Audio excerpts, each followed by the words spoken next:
Bonjour et bienvenue sur Mosaïque, la chaîne en quête du sens de l'actualité. C'est une émission exceptionnelle aujourd'hui pour marquer le passage à nos 3 millions de vues sur cette chaîne que nous avons lancée, Daniel Cacoun et moi-même, peu après le 7 octobre pour tenter de prendre la mesure de la période qui commençait alors. Et effectivement, depuis, il s'est passé beaucoup de choses et rapidement. On va vous proposer aujourd'hui un débat de fond sur le sens de notre actualité entre deux intellectuels, le philosophe Alain Finkielkraut, qui est en ligne avec nous depuis Paris. Bonjour Alain Finkielkraut. Oui, bonjour. Et Pierre Lursa, essayiste, directeur de la bibliothèque sioniste, qui se trouve, lui, à Jérusalem. Bonjour Pierre Lursa. Bonjour Antoine, merci. Alors un mot peut-être sur l'origine de ce dialogue, dont Yoël Haddad, qui est directeur du Centre du Guide à Jérusalem, nous a judicieusement soufflé l'idée. Lors d'une récente interview avec Richard Darmon sur la chaîne israélienne Kalita, vous vous êtes élevé, Alain Finkielkraut, avec une certaine virulence, on va l'entendre, contre les propos de Pierre Lursa, selon lesquels il n'y aurait pas de civils innocents à Gaza. Alors, je vous propose, avant de commencer, d'entendre, de réécouter ce que vous disiez précisément dans cette interview qui date donc du mois de mai dernier.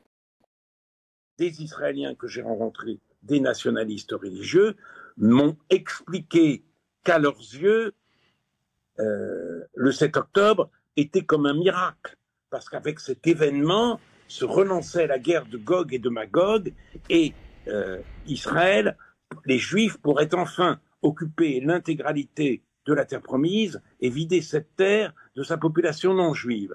Cela me semble absolument terrible. De même, ce que j'entends en Israël, notamment d'un intellectuel franco-israélien, Pierre Lursa, et en France, on vous explique tranquillement, calmement, qu'il n'y a pas de civils innocents à Gaza. Il n'y a pas de civils innocents à Gaza. Donc, de toute façon, on peut tirer dans le tas. On ne tire que sur des terroristes. Alors, les enfants trop jeunes pas des terroristes, mais le deviendront demain. Mais c'est le raisonnement, c'est la logique du Hamas. Le 7 octobre, pour les combattants du Hamas, il n'y avait pas d'Israéliens innocents.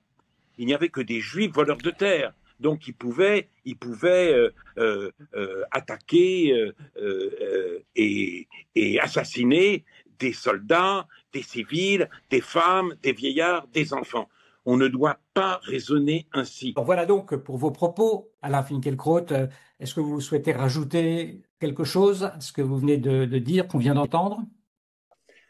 Ce que je peux ajouter, c'est qu'à la Knesset, il y a quelques mois maintenant, un rabbin libéral a interpellé les jusqu'au-boutistes religieux de la Knesset et du gouvernement israélien. Et là, j'ai vu effectivement qu'il n'y avait pas simplement deux Israël irréconciliables, mais deux judaïsmes irréconciliables. Faisant référence au livre des Maccabées, ce rabbin a dit que la préservation de la vie est supérieure à l'observation du Shabbat.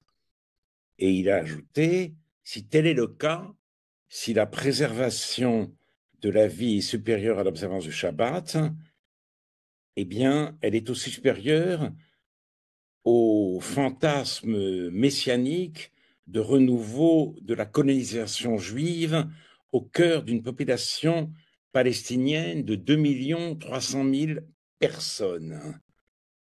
Voilà. Et il dit, où dans la tradition d'Israël avez-vous appris cette bassesse morale qui amène des députés à soutenir ici, à soutenir à ce pupitre, que parmi les 2 300 000 Palestiniens de Gaza, il n'y a pas un seul innocent. Quand cette mutation religieuse, spirituelle, nationale et morale est-elle apparue dans vos communautés? Un homme qui se lève et qui dit il n'y a pas une seule personne innocente parmi les 2 300 000 ne porte pas la foi et la Torah d'Israël, il la déshonore, une honte morale de l'idolâtrie.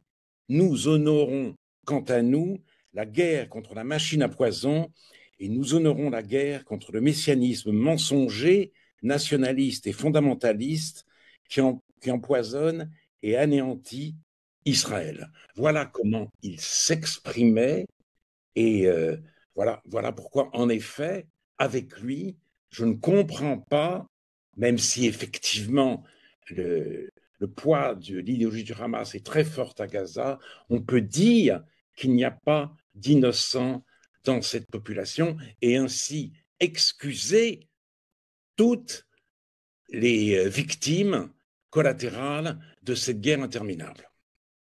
Voilà, merci à Michael Crote, voilà, qui démarre fort, j'allais dire. Pierre Lursa, bon, évidemment, c'est à vous de répondre, et notamment autour de cette fameuse phrase, il n'y a pas de civils innocents à Gaza. Peut-être vous voulez nous expliquer ce que vous souhaitiez dire et répondre aussi, évidemment, à Alain Finkielkraut. Je vous laisse la parole, Pierre Lursa. Oui, peut-être juste avant d'aborder directement la question des civils innocents, je voudrais faire moi aussi citer un auteur que j'ai relu récemment en préparant cet entretien. J'ai relu le livre de Vladimir Rabin qui s'appelle Un peuple sans terre, qu'il avait publié en 1979, et j'ai eu la surprise d'y rencontrer Oded Lifshitz, l'otage qui est mort à Gaza dans des circonstances tragiques et qui était un militant pacifiste. Et Rabi rappelle donc que Lifshitz s'était battu pour les droits des Bédouins dans la région du Negev. Et, et évidemment, en retrouvant dans le livre de Vladimir Rabi la figure tragique de Dev Lifshitz, ça m'a interpellé de voir que finalement le pacifisme israélien s'entêtait dans cette espèce de, je dirais, d'attitude abrahamique de vouloir toujours chercher des innocents et même plus que ça, des justes chez l'ennemi. Oded Lifshitz, c'est quelqu'un qui avait cru il avait cru profondément dans l'humanité de l'autre homme et dans l'humanité des habitants de Gaza. Et il a été cruellement démenti. Et j'imagine un petit peu ce que devait être le calvaire d'Oded Lifshitz emmené à Gaza par ses geôliers, qui finalement, au crépuscule, dans les derniers instants de sa vie, s'aperçoit qu'il s'est trompé toute sa vie. Il a cru toute sa vie qu'on pouvait faire la paix avec les Arabes, avec les habitants de Gaza, que c'était des hommes comme nous. Il faisait partie de ces habitants des kibbutz qui emmenaient les civils de Gaza pour subir des soins médicaux en Israël. On sait qu'il y avait même des proches de la famille, des dirigeants du Hamas qui ont été soignés ainsi en Israël. Et on voit bien que Israël, comme l'ensemble des Juifs et comme ce rabbin que citait Alain Finkielkraut, pêche toujours par excès d'humanité face à des ennemis qui, eux, sont totalement dépourvus de cette humanité que nous leur prêtons malheureusement à tort. Et j'en viens donc à cette question des civils innocents. Lorsque j'ai dit qu'il n'y avait pas de civils innocents, d'abord, c'est pas moi je suis pas le premier à le dire, je dirais c'est peut-être le constat presque unanime de tous ceux qui sont revenus de Gaza, à la fois les otages qui ont été sauvés, à la fois aussi les soldats qui reviennent de Gaza, toute tendance politique confondue. Ça n'est pas du tout une affirmation idéologique, comme tendrait à le faire croire ce rabbin que cite Alain Finkielkraut. Je dirais, c'est un constat phénoménologique. C'est le constat de tous ceux qui ont vu à qui nous avons affaire à Gaza, et c'est le constat de tout un peuple qui a vu que le 7 octobre, ce n'est pas seulement le Hamas qui nous a attaqués, ce sont les civils de Gaza, ce sont des vieillards éclopés sur des béquilles, ce sont des adolescents de 15 ans montés sur des motos. C'est tout un peuple qui nous a attaqués, qui s'est joint à ce pogrom gigantesque. Et nous, avec nos bonnes intentions, eh bien, l'enfer, malheureusement, est pavé de bonnes intentions. Aujourd'hui, la leçon principale, à mes yeux, du 7 octobre, c'est celle que tirait le philosophe Émile Fackenheim après la Shoah, c'est-à-dire il y a un 614e commandement de la Torah qui s'énonce ainsi: plus jamais de Shoah. Et aujourd'hui, le 614e commandement de la Torah après le 7 octobre, c'est plus jamais de 7 octobre. Il faut mettre fin à ce pacifisme, cet excès d'humanité et d'humanisme qui fait que nous prêtons à nos ennemis les mêmes bons sentiments dont nous-mêmes sommes nourris et qui chez eux n'existent pas du tout. Et en ce sens, je maintiens qu'il n'y a pas de civils innocents à Gaza. Merci Pierre Lursa. Alors, Alain Finkielkraut, un petit mot sur ce terme excès d'humanité. Est-ce que vous êtes Non, vous sentez concerné par cet excès d'humanité? pas du tout, pas du tout. J'ai pris la mesure du 7 octobre, que je rapprocherais, moi, plutôt du pogrom de Kishinev, si bien décrit par Bialik dans un poème en yiddish et en hébreu, qu'on apprend dans les écoles israéliennes. Et voilà. Et le 7 octobre, c'est Kishinev Empire, puisqu'il y a eu plus de morts, et puisque surtout, ce pogrom a eu lieu dans un État qui était lui-même édifié pour que ça n'arrive plus jamais. Donc, je saisis très bien l'ampleur du traumatisme et je comprends très bien qu'Israël ait répondu par la guerre. Mais à partir de là, la question se pose. La guerre devait-elle durer aussi longtemps? Que faire pour libérer les otages? Le Hamas n'est-il pas, depuis plusieurs semaines, peut-être plusieurs mois, anéanti? S'agit-il pour Israël, quelle est la stratégie, quelle est la politique d'Israël? S'agit-il d'en finir avec le Hamas et de le remplacer par un gouvernement de technocrates ou une autorité palestinienne rénovée sous l'égide de l'Arabie saoudite, ou s'agit-il d'occuper Gaza? Parce que le rabbin Cherki, que j'ai rencontré en Israël, m'a dit, lui, m'a fait comprendre que ce pogrom, justement, relevait du miracle, parce qu'il y a vu la main de Dieu. C'était l'occasion inespérée pour Israël d'occuper la terre promise et de la vider définitivement de sa population non juive.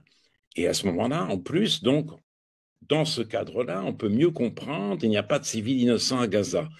C'est une formule qui se veut pessimiste et donc qui contredit l'optimisme béat des humanistes, mais ce pessimisme s'accorde très bien avec une sorte d'extase religieuse. Voilà, nous sommes dans une histoire biblique et l'opportunité de saisir enfin toute la terre nous est donnée, ne pas la gâcher. J'ajoute que je trouve très grave qu'on puisse parler, qu'on puisse se demander si les habitants de Gaza et si les Palestiniens en général sont des hommes comme nous. Qu'est-ce que ça veut dire? Est-ce que ça veut dire qu'ils ne font pas partie de l'humanité? Et s'ils ne font pas partie de l'humanité, quel est le sens de cette guerre? C'est la guerre contre Amalek. Donc, c'est une guerre qui se veut une guerre d'éradication. Qu'est-ce qu'on fait avec des gens qui ne font pas partie de l'humanité? On les élimine, on les extermine ou on les chasse. Mais on ne peut pas, de quelque manière que ce soit, trouver un accord avec eux. On est engagé donc dans une guerre totale.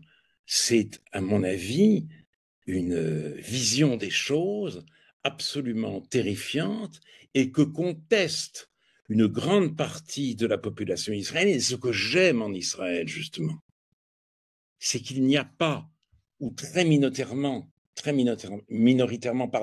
de pacifistes bêlants.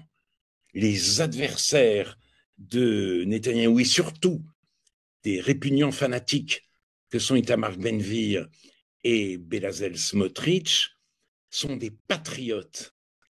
Ce sont souvent d'anciens chefs d'état-major qui savent de quoi ils parlent. Gadi Eisenkot, qui a perdu son fils et son neveu à la guerre à Gaza. Benny Gantz, lui-même ancien chef d'état-major. Yair Golan, ancien chef d'état-major adjoint.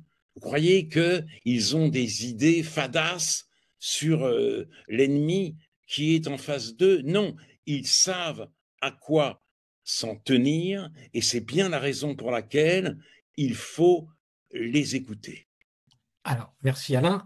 Finkielkraut, Pierre Lurçat, il faut répondre donc à Alain Finkielkraut sur cette idée de prolongation d'histoire biblique, sur cette idée de vouloir récupérer l'ensemble de la terre dite promise, notamment la Judée-Samarie et éventuellement la bande de Gaza. Est-ce qu'il n'y a pas là, effectivement, dans votre divergence, une divergence de, j'allais dire, de logiciel, un logiciel humaniste, un logiciel qui serait plus messianique ou plus biblique, Pierre Lurçat? Oui, bien sûr qu'il y a une différence dans les références et les sources.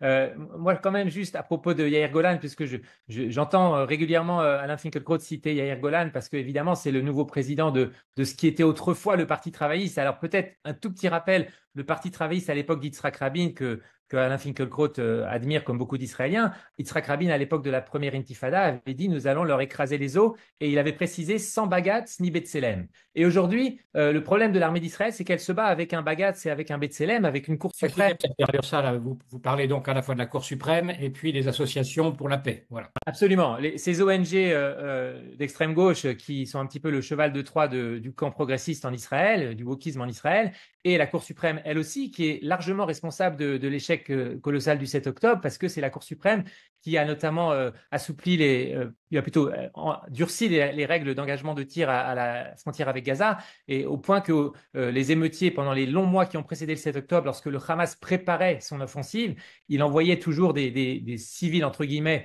je ne dirais pas s'ils étaient innocents ou pas, mais des civils qui s'approchaient de la frontière, et de la barrière, et soi-disant intelligente, et ces civils, les soldats de Tsahal ne pouvaient même pas leur tirer dessus. On a même vu des officiers de Tsahal qui ont été eux-mêmes abattus par les balles de ces civils, entre guillemets, parce que la Cour suprême interdisait de leur tirer dessus.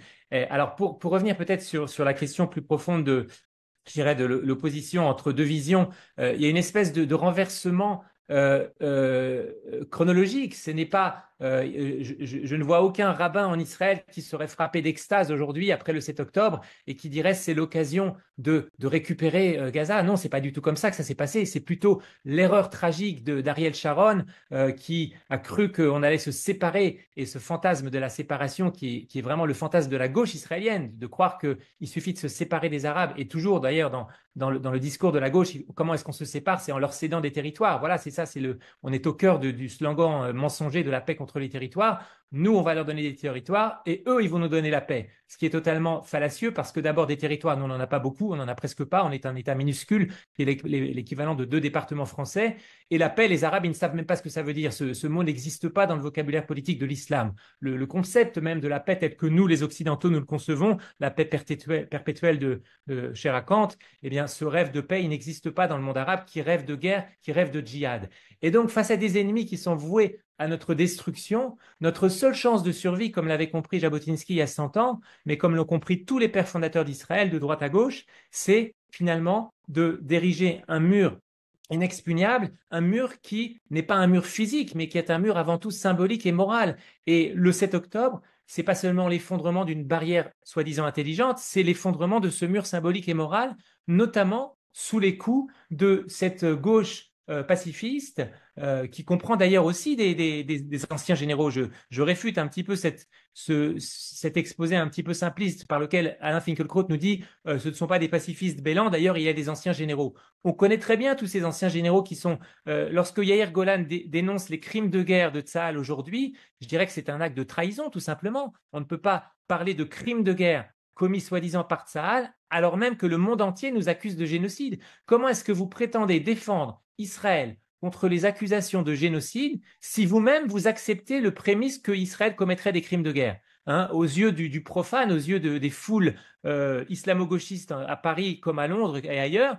Crime de guerre, génocide, c'est presque la même chose, c'est kiff-kiff bourricot. Alors, moi, je prétends que, d'une part, que Israël mène la guerre la plus juste depuis sa création, depuis 48, et que Israël se conduit avec la plus grande morale qu'aucune armée au monde n'applique, avec une morale qui sans doute est excessivement précautionneuse de la vie des civils de l'ennemi, parce qu'aucune armée au monde ne prend plus en compte la vie des civils de l'ennemi que la vie de ses propres soldats, comme malheureusement nous sommes amenés à le faire régulièrement. Il y a beaucoup de soldats de Tsahal qui tombent uniquement parce qu'on prend des précautions pour éviter les victimes chez l'ennemi. Et donc, face à cette réalité, je dirais qu'il faut se rappeler comment est-ce qu'on a gagné la Deuxième Guerre mondiale, comment est-ce que l'Allemagne nazie a été vaincue, y compris en faisant des milliers de morts chez les civils allemands. Et à l'époque, personne ne pensait que la question des civils remettait en cause la justesse de la cause alliée. Alors, sur le génocide peut-être aussi. Non, oui, je vais répondre là-dessus. D'abord, effectivement, il n'y a pas que des généraux. Il y a aussi Ehud Olmert, ancien Premier ministre, qui ne craint pas, en effet, de parler de crimes de guerre. pour Pierre Lursa, il ne peut pas y avoir de crimes de guerre en Israël, à Gaza, puisque de toute façon, toutes les victimes sont des cibles légitimes, puisqu'il n'y a pas de civils innocents. Et Pierre Lursa citait effectivement le témoignage des soldats sur ce point, mais il y a eu aussi des témoignages de soldats tout récemment,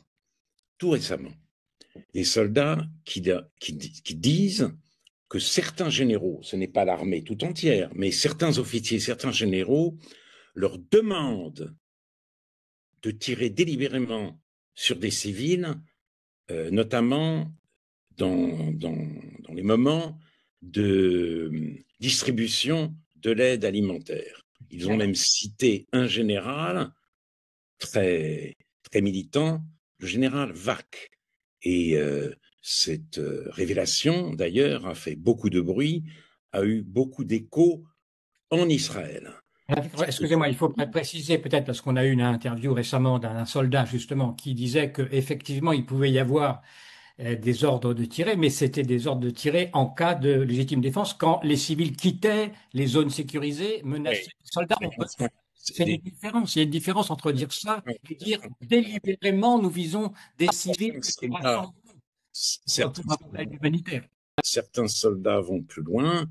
Et quand des civils approchent et qui ne sont pas armés, on peut effectivement faire des tirs de sommation, tirer en l'air, alors qu'il leur était enjoint de tirer directement.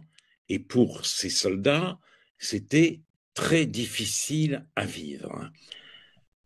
Quant à En plus, en Israël, beaucoup se posent la question du jour d'après. Et même à Joe Biden, qui demandait à Netanyahou que sera le jour d'après, et Netanyahou lui répondait, on verra le jour d'après ce qu'on fera le jour d'après. Donc, et c'est d'ailleurs la raison pour laquelle Yoav Gallant a quitté le gouvernement, parce qu'il disait que ce gouvernement menait une guerre sans boussole. Les Benny Gantz, je pense. Non, je parle de Yoav Gallant. Je parle de Yoav Gallant, du ministre de la Défense. Quant à la question de la séparation, elle est très intéressante. Vous ne pouvez pas vivre avec des ennemis, justement, parce que si les Israéliens ne quittent pas une partie au moins de la Judée-Samarie, eh bien, les deux peuples sont condamnés à des violences perpétuelles, ce qui se produit aujourd'hui. Et c'est la raison pour laquelle, d'ailleurs, Yair Golan, que j'ai vu lors de mon voyage en Israël, m'a dit que depuis, je ne sais pas, 2024, il y a eu déjà 5 pogroms en Cisjordanie, des pogroms juifs. Et là, j'en viens à l'alternative proposée par les ennemis, les adversaires, au nom du réalisme et de la Bible à la fois, opposée donc à toute séparation d'avec les Palestiniens. Bezalel Smotrich l'a dit très clairement dans un article publié en 2017. Il faut annexer la Cisjordanie, donc la Judée-Samarie, et qu'est-ce qu'on fait? On n'est pas des brutes. Donc on va aider les Palestiniens à émigrer, et ceux qui ne veulent pas émigrer, on va leur accorder le statut de résident. Ça, c'est donc une politique d'apartheid. Les ennemis d'Israël qui dénoncent aujourd'hui l'apartheid dans les frontières d'Israël sont des menteurs.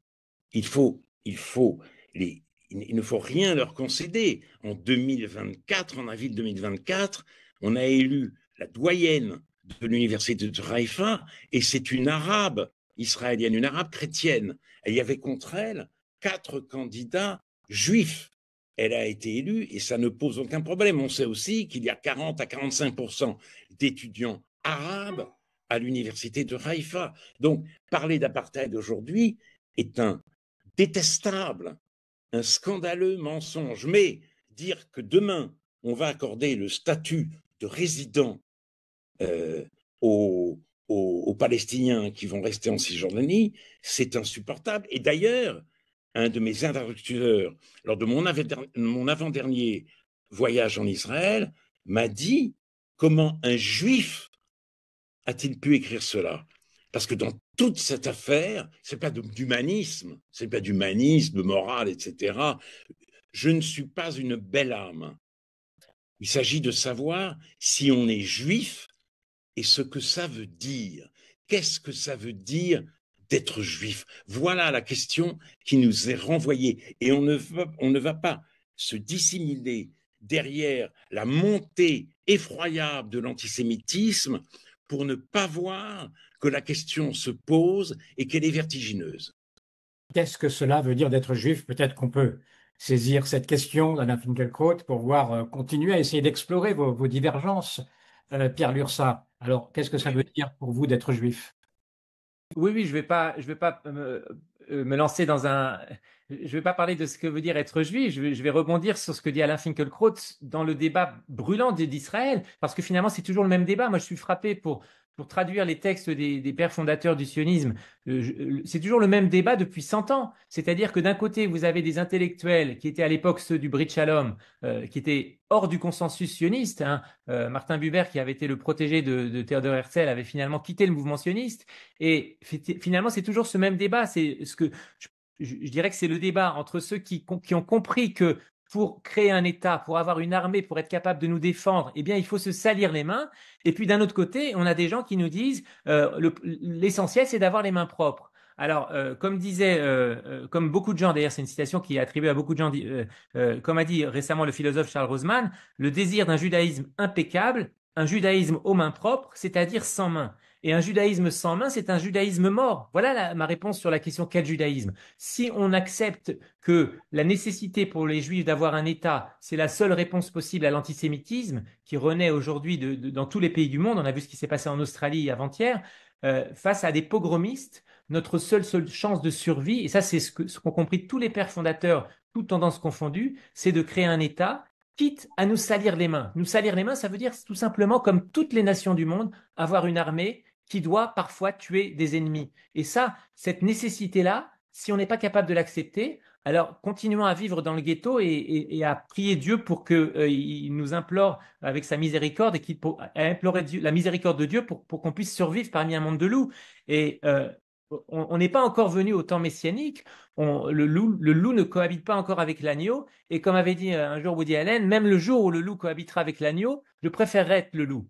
Alors, ça n'est pas une plaisanterie, c'est une réflexion tout à fait profonde. C'est aussi ce qu'a compris Jabotinsky, c'est-à-dire que si on veut avoir une chance de survie dans un monde qui ne nous aime pas, eh bien, on est obligé de se défendre, quitte à avoir une armée, l'armée la plus puissante, qui est aussi, et personnellement, j'ai beaucoup de réserve avec l'expression de l'armée la plus morale du monde entier. Et ma réserve ne porte pas sur le fond, contrairement à Alain Finkielkraut, je ne pense pas que notre armée commet des crimes de guerre. Je suis totalement, et d'ailleurs je remets en doute la véracité du témoignage qu'il a cité précédemment. Je ne crois pas qu'il y ait des officiers qui donnent l'ordre à leurs soldats de tirer dans le tas. C'est un hoax qui est diffusé par le Hamas et qui est repris par les médias comme le journal Le Monde et les autres médias français qui de toute façon reprennent systématiquement les sources du Hamas, qu'ils qualifient pudiquement de défense civile à Gaza. On sait que la défense civile à Gaza, c'est le Hamas. Donc, je me méfie évidemment de toutes ces fausses informations. Je constate aussi que les médias français ont mis 2 ans à trouver le témoignage d'un seul soldat israélien ou d'un officier israélien sur de soi-disant crimes de guerre à Gaza. Ça leur a pris 2 ans pour trouver ce témoignage des soldats qui font partie de ces associations comme Breaking the Silence, dont on connaît l'agenda politique radical. Et donc finalement, non seulement je dirais que nous sommes l'armée la plus morale du monde, mais personnellement, je n'en porte aucune fierté parce que je considère que le but premier de Tsahal, ça n'est pas d'être l'armée la plus morale du monde, c'est d'être l'armée la plus efficace. Et de ce point de vue-là, je considère que effectivement, après l'échec colossal du 7 octobre, Israël s'est ressaisi, le peuple d'Israël tout entier s'est ressaisi, et on a vu effectivement une capacité de résilience incroyable, et on a vu aussi une armée dirigée par des dirigeants à la fois civils et militaires qui ont mené aux plus grandes victoires que d'ailleurs le camp de la gauche auquel s'identifie Alain Finkielkraut passe toujours sous silence. Et chaque fois que, lorsqu'on a eu l'attaque vraiment incroyable contre les centrales nucléaires en Iran, alors les médias de gauche en Israël faisaient l'éloge des pilotes, comme si c'était des pilotes tout seuls qui avaient décidé d'aller bombarder les centrales nucléaires, alors qu'on sait que c'est l'idée fixe de Netanyahou depuis 40 ans. C'est grâce à cette idée fixe qu'il a hérité de son père, l'historien Benzion Netanyahou, que Israël finalement a enfin été détruire, commencer à, je dirais, à régler le problème de la menace iranienne, alors que au sein même de ces fameux gatekeepers que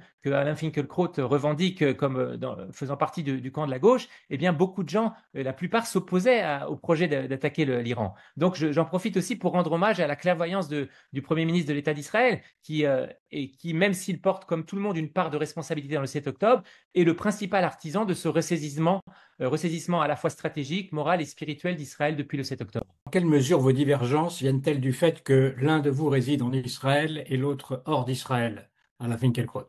Alors, ça ne vient absolument pas de là. Si vous voulez, vous avez, j'ai cette phrase, voilà, d'Elie Wiesel, très connue. Je ne critique jamais Israël, c'est le prix à payer pour avoir choisi de ne pas y vivre. Donc certains me reprochent justement, en Israël et dans la diaspora, de me permettre de critiquer Israël. Outre Pierre Lursa, il y a aussi, à mon grand regret, Georges Bensoussan. Georges Bensoussan, dans plusieurs articles, s'en prend à ceux qu'il appelle avec ironie, et après Daniel Siboni, les Juifs sublimes.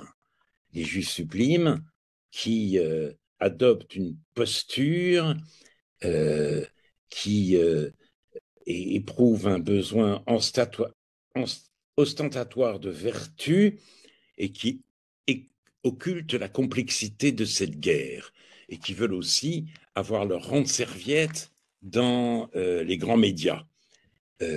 C'est une accusation que je juge à la fois abjecte et dérisoire. De la part de Bensoussan, elle s'adressait d'abord à Delphine Orvilleur, qui parlait de déroute politique et de faillite morale pour ce que devient la guerre à Gaza. Et c'est vraiment scandaleux, parce que moi, effectivement, je me sens totalement solidaire d'Israël. J'ai le souci d'Israël. J'aime Israël. Mais immédiatement, la question se pose, de quel Israël suis-je solidaire? Parce que ce pays est divisé. Ce pays est très divisé. Une majorité d'Israéliens demande aujourd'hui que tout soit fait pour la libération des otages.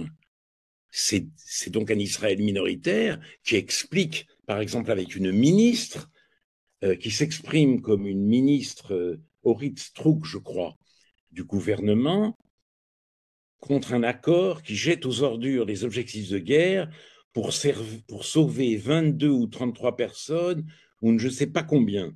Un gouvernement de cette sorte ne mérite pas d'exister. Ce discours-là est très minoritaire. Moi, donc, je défends Israël. Je parle au nom d'Israël. Toute la question, en effet, est de savoir lequel. Et Pierre Lursa cite Jabotinsky. Moi, je veux bien, mais je pense que Jabotinsky, aujourd'hui, ne serrerait pas la main de Bezalel Smotrich et d'Itamar Ben-Gvir. Je rappelle que quand le rabbin Kahan entrait dans la Knesset, Yitzhak Shamir, qui était un dur, quittait la salle.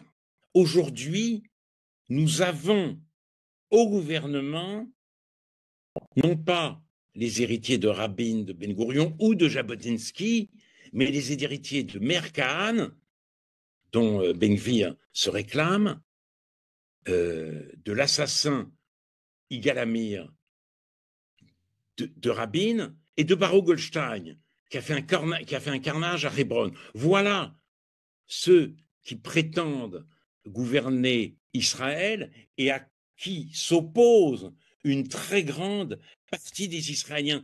Et ce ne sont pas, je le répète, des pacifistes bêlants.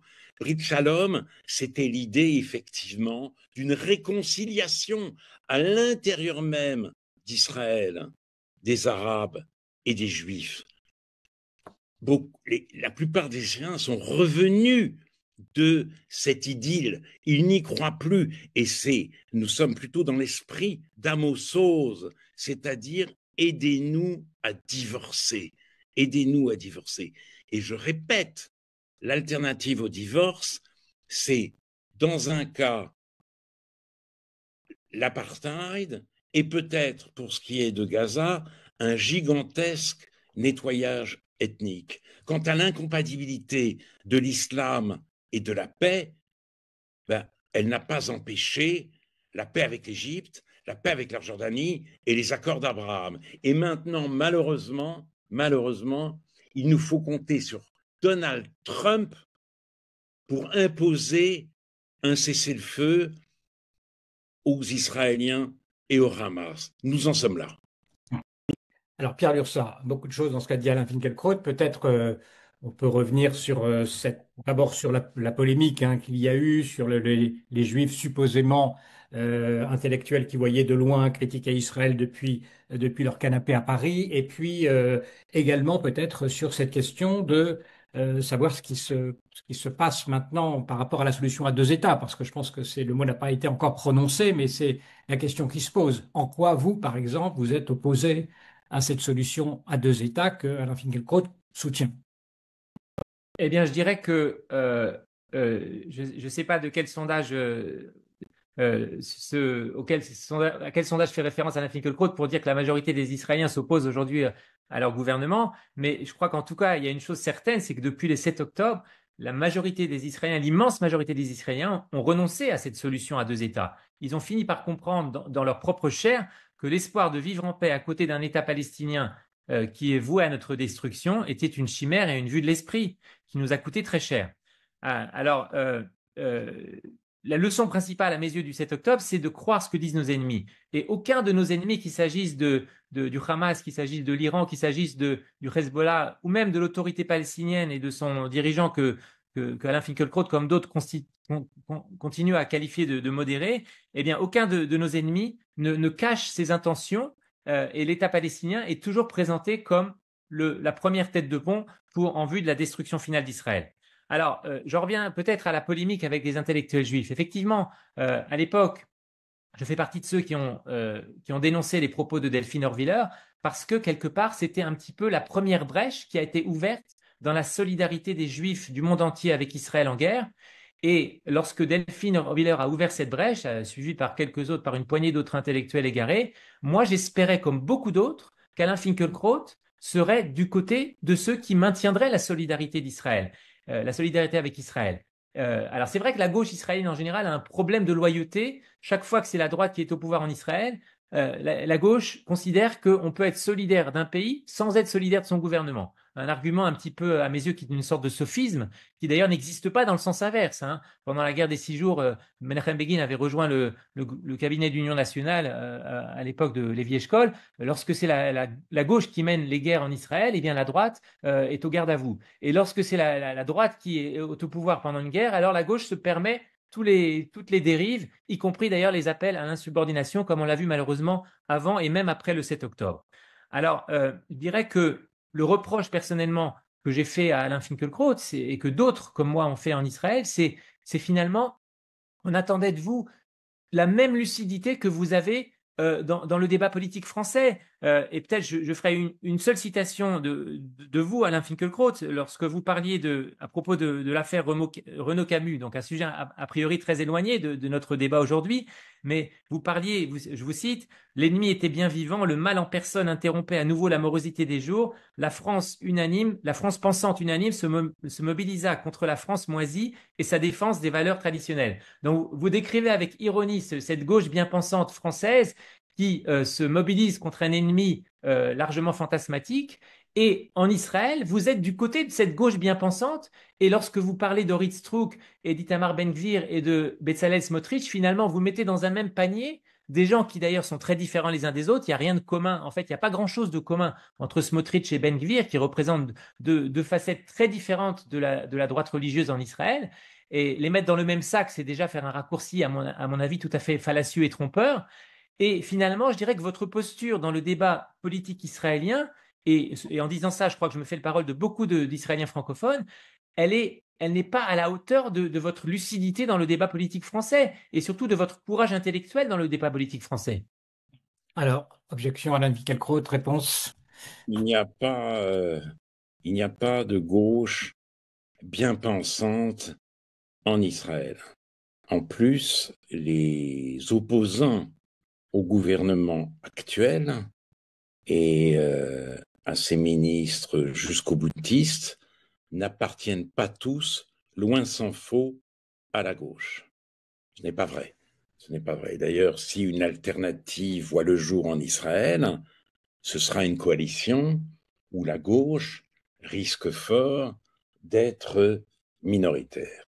Et je rappelle aussi qu'il est très intéressant que ce leader du nouveau parti des démocrates, né de la fusion du Meretz et des travaillistes, soit un militaire, un ancien chef d'état-major adjoint.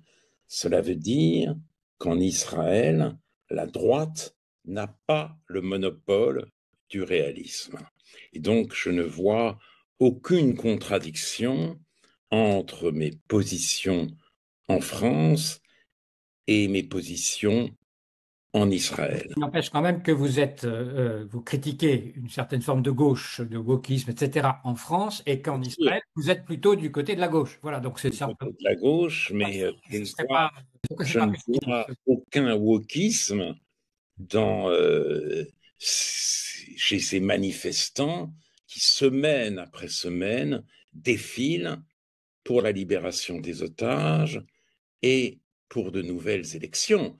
Et si le wokisme naissait en Israël, eh bien, je m'y opposerais, rassurez-vous, avec la même ferveur qu'en France. Bon, on verra si demain les campus israéliens sont atteints du même mal, et pour le moment, ce n'est pas le cas. Et je ne sais pas, si vous voulez, je ne sais pas si je suis favorable à la solution de deux États. Ce que je sais, en effet, c'est que la promiscuité des Juifs et des Arabes en Cisjordanie est fatale aux deux peuples. Alors Bensoussan rappelle que, effectivement, et il a raison, que ce sont les Palestiniens qui ont refusé à chaque fois la solution à deux États. C'est vrai, Arafat et Abou Mazen aussi, bien sûr. Et d'ailleurs, Abba Eban le disait déjà autrefois, les Palestiniens ne ratent jamais une occasion de rater une occasion, bien sûr.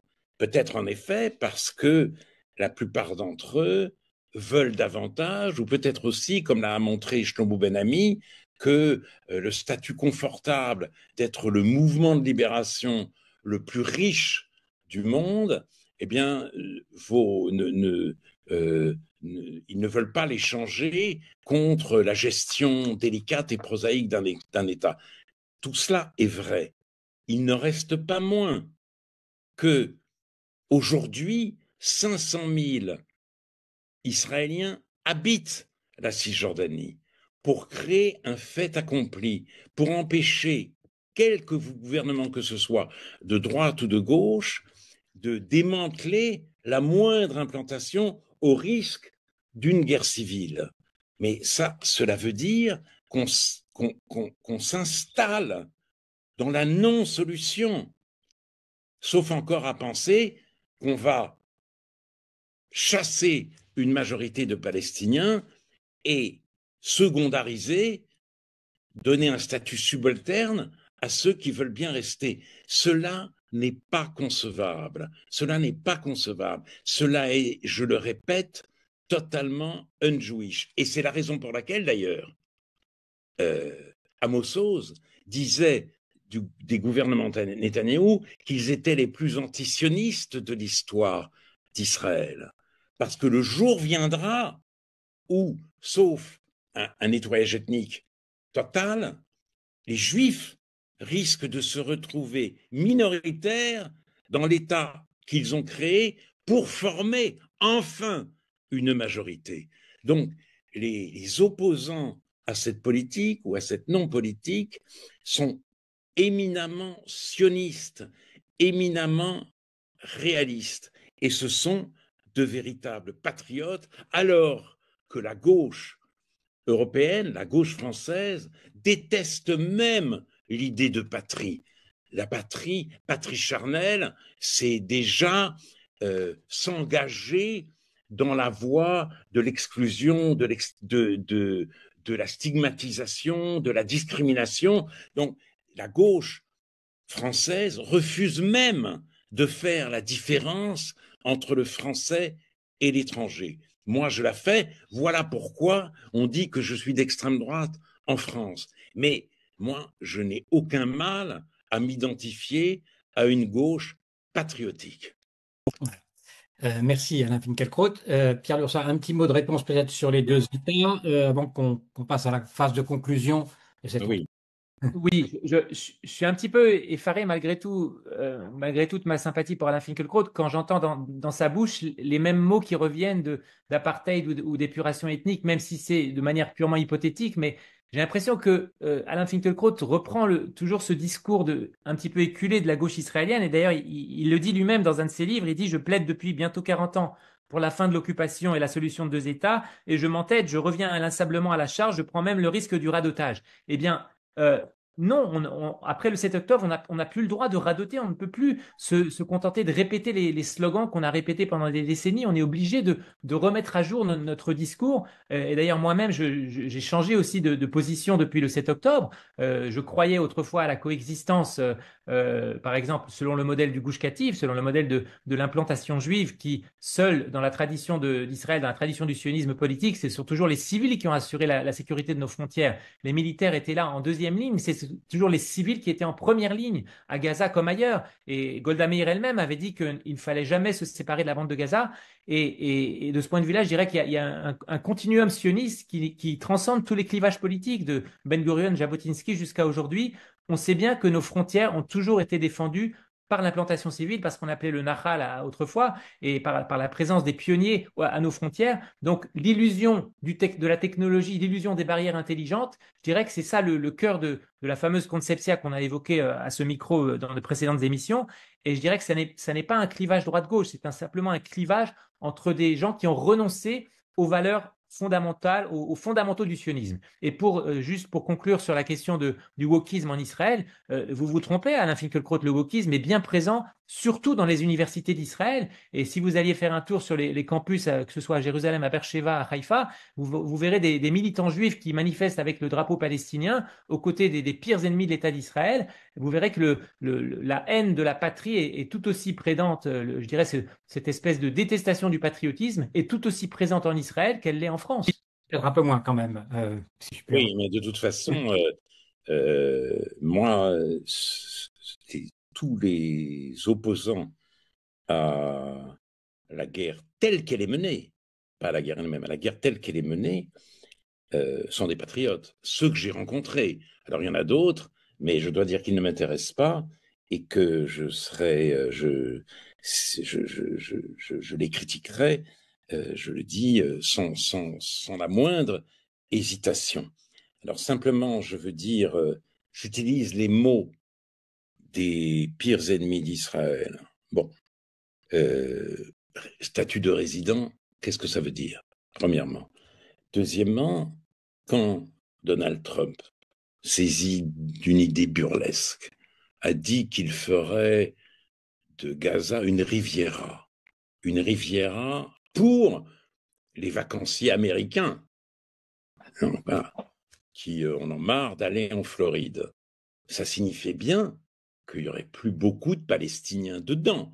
Hein. Ce serait une Riviera sans Palestiniens ou avec un très petit nombre de Palestiniens. Alors qu'est-ce qu'on aura fait des autres, hein? Qu'est-ce qu'on aura fait des autres? Voilà pourquoi. Et quand l'objectif des jusqu'au-boutistes du gouvernement est de réoccuper Gaza, ça veut dire quoi? On ne va pas mettre de nouveaux Gush Katif, puisqu'on sait très bien que la cohabitation est impossible. On a cette lucidité. Alors, on réoccupe Gaza et on met les Palestiniens dehors, puisque de toute façon, on ne peut pas vivre avec eux. On ne peut pas vivre avec eux. Alors, voyez, au moins, les opposants disent ça n'a aucun sens de vivre avec les Palestiniens. C'est la raison pour laquelle il faut dresser une frontière. Vous dites, on ne peut pas vivre avec les Palestiniens, mais pas de frontière, où la frontière est de la rivière à la mer. Bon, ben, ça veut dire qu'on va vider ces territoires des Palestiniens. Il ne faut quand même pas se moquer du monde. Il faut voir, il faut aller jusqu'au bout de cette vision. Et ce qu'on voit est absolument désolant. Alors, je ne sais pas si je crois qu'il faut s'arrêter là pour Oui, ce point-là. On va ensuite, je voudrais quand même aborder un tout dernier thème pour conclure, pour élargir. C'est le thème du messianisme, parce que finalement, et la vocation d'Israël, le messianisme, c'est un terme qui désigne malgré tout l'espérance d'un monde meilleur, le fait que le monde puisse être abouti et non pas déchiré comme il peut l'être aujourd'hui. Or, ce terme, effectivement, est devenu un grand danger, synonyme en tout cas de grand danger pour de nombreux observateurs. Le rêve messianique que porte Israël ne serait pour certains qu'un cauchemar. Alors, peut-être que j'aimerais bien qu'on discute un peu de cette idée-là, encore une fois, vis-à-vis de cette perspective historiosophique, philosophique, métaphysique. Pierre Lurçat, d'abord, peut-être, pour vous, quelle est la positivité du messianisme tel que vous l'entendez? Oui, eh bien, on en avait parlé dans une précédente émission lorsque j'ai traduit en français les textes de David Ben-Gurion sur ce sujet précisément. Et c'était frappant de voir que, aux yeux de David Ben-Gurion, qui était un juif tout à fait laïque, eh bien, le messianisme, ça n'était non seulement pas un danger pour Israël, mais c'était au contraire le secret de la survie du peuple juif et de sa renaissance sur la terre d'Israël.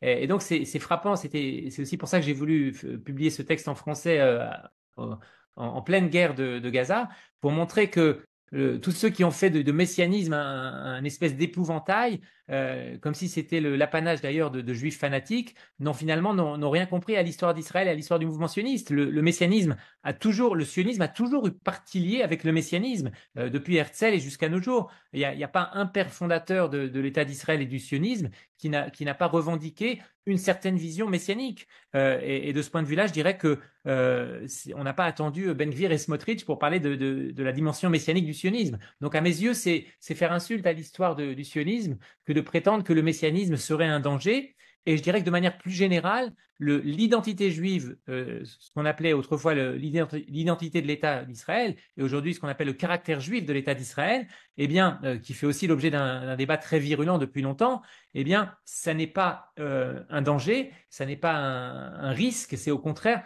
une force, un atout. Et c'est aussi peut-être une des leçons qu'on voit aujourd'hui, notamment dans la bouche des jeunes soldats qui reviennent de Gaza et des réservistes qui reviennent de Gaza, c'est que finalement, ils comprennent que on est attaqué en tant que juif et qu'on doit se défendre en tant que juif.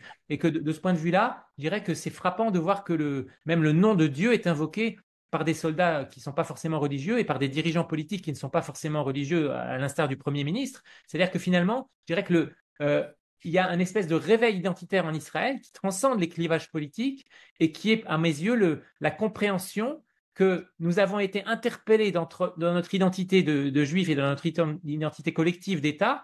Et pour nous défendre face à ces ennemis qui nous interpellent dans notre identité, eh bien nous-mêmes, nous devons revendiquer cette identité juive qui passe aussi par la dimension messianique du judaïsme. Alain Finkielkraut. Alors ici à Paris, on vous traite beaucoup de sionistes, hein, parfois dans les rues même, mais pas encore de messianistes. Qu'est-ce que vous avez contre le messianisme? Je le revendique plus que jamais, si vous voulez. Aujourd'hui, Jérôme Gage et Raphaël Guzman sont chassés des manifestations de la gauche au cri de sale sioniste ou sioniste dégage. Sioniste est devenu, dans la langue justement de cette extrême gauche, le nouveau synonyme de youpin. Donc, je revendique cette qualité, et d'ailleurs, je le fais aussi pour des raisons positives. J'aime Israël. Je suis très attaché à ce pays. C'est un souci que m'ont légué mes parents, pour lesquels Israël, après ce qu'ils avaient vécu, était une sorte de consolation miraculeuse. Et je poursuis dans cette voie. Alors, sioniste, plus que jamais, plus que jamais. Alors, simplement, sur le messianisme, moi, je ne dis pas, je n'accuse pas, par exemple, les jusqu'au-boutistes d'Israël de messianisme. Le messianisme, dans son acception exigeante, se conçoit comme une suprême réalisation de l'idéal d'humanité commune. Le messianisme de Ben-Gvir et de Smotrich et de quelques autres est un messianisme dévoyé qui les affranchit au nom de ce qu'ils croient être la promesse de la morale universelle. Voilà. Ils sont sur la terre promise, ils ont une sorte de dialogue direct avec Dieu, et de cette terre promise, il importe de ne jamais se retirer, et quel qu'en soit le prix.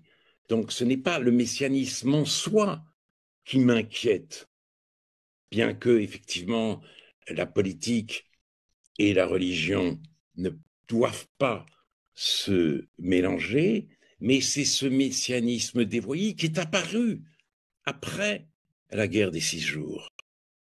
Ce miracle, en effet.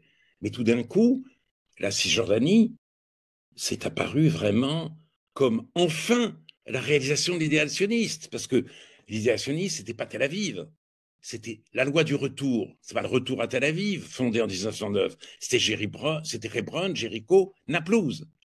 Et maintenant, effectivement, on est dans la situation que des implantations se sont créées là, et on ne va pas demander à des Juifs installés en Judée-Samarie de retourner d'un retour. Cela paraît impossible. Et on va, à cause de cela, vers la catastrophe.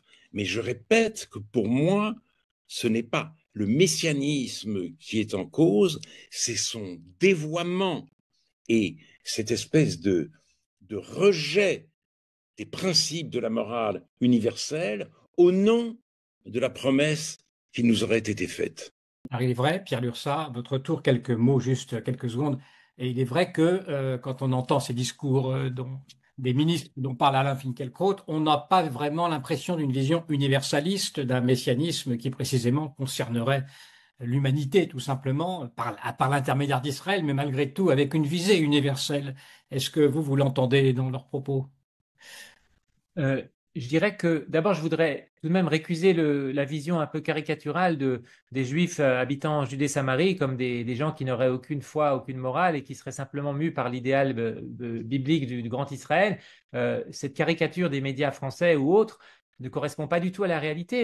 Il y a aujourd'hui 1 million d'habitants juifs en Judée-Samarie, ou presque 1 million, on approche du million, et dans leur immense majorité, ce sont des gens tout à fait pacifiques. Et d'ailleurs, ce sont aussi ceux qui versent le plus lourd tribut du sang à Gaza. Alors, on est aujourd'hui très malvenu pour reprocher à ces gens d'avoir soi-disant des valeurs qui ne seraient pas conformes à la morale universelle. Là aussi, c'est un hoax, c'est une calomnie, et c'est, à mes yeux, c'est tout à fait regrettable que des intellectuels juifs de la diaspora relayent cette espèce de propagande, se faisant d'ailleurs en se faisant les porte-paroles de gens comme Yair Golan, qui, à mes yeux, a trahi toutes les valeurs du sionisme lorsque, par exemple, il dit que l'armée d'Israël ne doit pas avoir pour occupation de tuer des enfants. ce discours n'a aucune validité à la fois dans les faits et aussi dans le. On ne revient pas sur le débat précédent, Pierre Lefsal. Oui, mais donc pour conclure sur le messianisme, je dirais que évidemment qu'il y a plusieurs facettes. Chacun des pères fondateurs d'Israël avait sa propre vision du messianisme. Il y a celle du Rav Kook, il y a celle de Ben Gurion que j'ai traduit récemment, il y a celle de Jabotinsky, qui d'ailleurs de manière tout à fait étonnante se cite aussi le prophète Isaïe lorsqu'il décrit le sionisme suprême de la dernière étape du sionisme.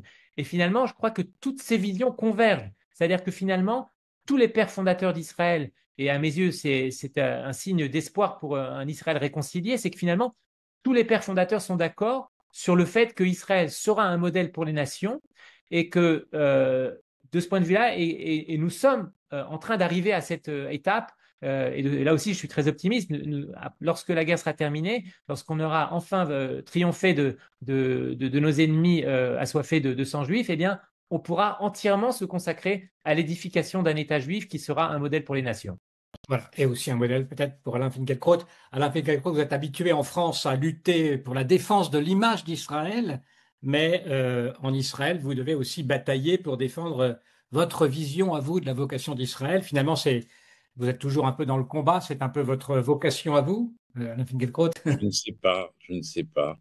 Je dis en Israël, je rejoins plutôt le combat de ceux qui me semblent le plus véritablement animés par l'idéal sionisme, de ceux qui s'inquiètent de voir Israël perdre son âme sioniste. Mais, et je m'arrêterai là, l'avenir est imprévisible, le pire n'est pas toujours sûr. J'espère aussi en un Israël réconcilié, mais la tâche sera très difficile. Voilà, merci beaucoup. Ben, j'espère qu'on y a peut-être un peu contribué, au moins de parvenir à Un maintenir dialogue. un échange, un dialogue où on a bien, je crois, compris, en partie en tout cas, la différence, vos différences de vision des choses. Merci beaucoup à vous deux d'avoir Merci à vous. ce débat. Merci pour votre fidélité. Merci à tous pour votre attention et aussi à Daniel Kakoun, mon partenaire dans cette aventure mosaïque. Shalom.